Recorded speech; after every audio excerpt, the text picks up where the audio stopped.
Selamat datang di video tentang konsep risiko dalam kewirausahaan. Video ini akan mencakup pendahuluan, pengertian risiko, perbedaan risiko dan ketidakpastian, jenis risiko dalam bisnis wirausaha, serta pentingnya manajemen risiko bagi entrepreneur. Kita mulai dengan pendahuluan. Risiko adalah elemen yang tidak terpisahkan dalam bisnis dan penting untuk memahaminya. Banyak usaha gagal karena kurangnya manajemen risiko, meskipun peluang pasarnya besar. Risiko dapat berasal dari internal maupun eksternal. Menurut ISO 31000, risiko adalah dampak ketidakpastian terhadap tujuan. Entrepreneur harus melihat risiko bukan hanya sebagai ancaman, tetapi juga sebagai peluang strategis. Selanjutnya, kita akan membahas pengertian risiko dalam dunia usaha. ISO 31000 mendefinisikan risiko sebagai dampak ketidakpastian terhadap tujuan bisnis. COSO menyatakan risiko mencakup kemungkinan peristiwa yang memengaruhi kinerja strategis. Standar internasional memberikan kerangka ilmiah untuk mengelola risiko. Dalam kewirausahaan, risiko adalah bagian alami dari proses menciptakan nilai. Entrepreneur mengambil risiko yang diperhitungkan. Risiko lebih personal, sering melibatkan modal pribadi, sehingga manajemen risiko sangat penting. Risiko dapat dilihat sebagai ancaman yang berpotensi menyebabkan kerugian, atau sebagai peluang untuk inovasi dan pengembangan bisnis baru. Penilaian risiko dilakukan berdasarkan kemungkinan dan dampak, membantu menentukan prioritas mitigasi. Risiko bernilai tinggi dengan dampak besar memerlukan perhatian ekstra. Pembuatan matriks risiko membantu alokasi sumber daya.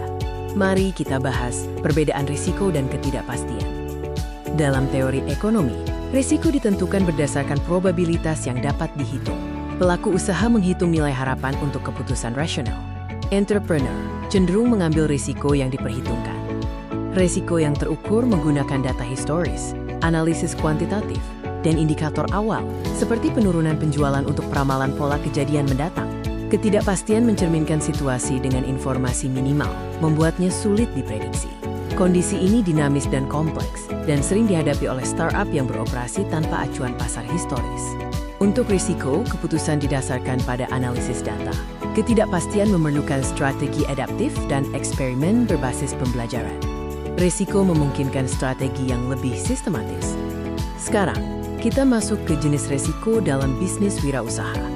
Risiko strategis mencakup pemilihan model bisnis yang tidak sejalan dengan pasar, ekspansi bisnis tanpa perencanaan matang, dan analisis pasar yang kurang matang. Risiko operasional meliputi gangguan rantai pasokan, kegagalan sistem kerja yang tidak efisien, dan risiko keselamatan kerja akibat ketidakpatuhan standar. Risiko keuangan termasuk kekurangan likuiditas, risiko kredit dari pelanggan, dan fluktuasi nilai tukar yang dapat meningkatkan biaya produksi. Risiko eksternal dan digital meliputi perubahan regulasi, ancaman keamanan cyber seperti peretasan data, dan pergeseran preferensi konsumen yang cepat. Bagian terakhir adalah pentingnya manajemen risiko bagi entrepreneur. Manajemen risiko adalah dasar pengambilan keputusan. Dengan mengintegrasikan analisis risiko, keputusan menjadi lebih rasional. Hal ini juga membantu menyiapkan skenario mitigasi untuk menghadapi kondisi tak terduga. Manajemen risiko meningkatkan ketahanan usaha dengan menyusun rencana kontingensi. Wirausaha dapat melakukan diversifikasi sumber daya dan memperkuat daya tahan terhadap krisis melalui pemetaan risiko sistematis. Pengelolaan risiko profesional meningkatkan kepercayaan stakeholder melalui transparansi. Hal ini juga dapat meningkatkan akses pembiayaan dan memastikan kualitas serta konsistensi produk. Manajemen risiko juga menjadi sumber keunggulan kompetitif. Hal ini meningkatkan adaptabilitas, mendukung inovasi strategis, dan mengoptimalkan efisiensi operasional dengan mengurangi biaya akibat kegagalan. Terima kasih telah menonton video ini.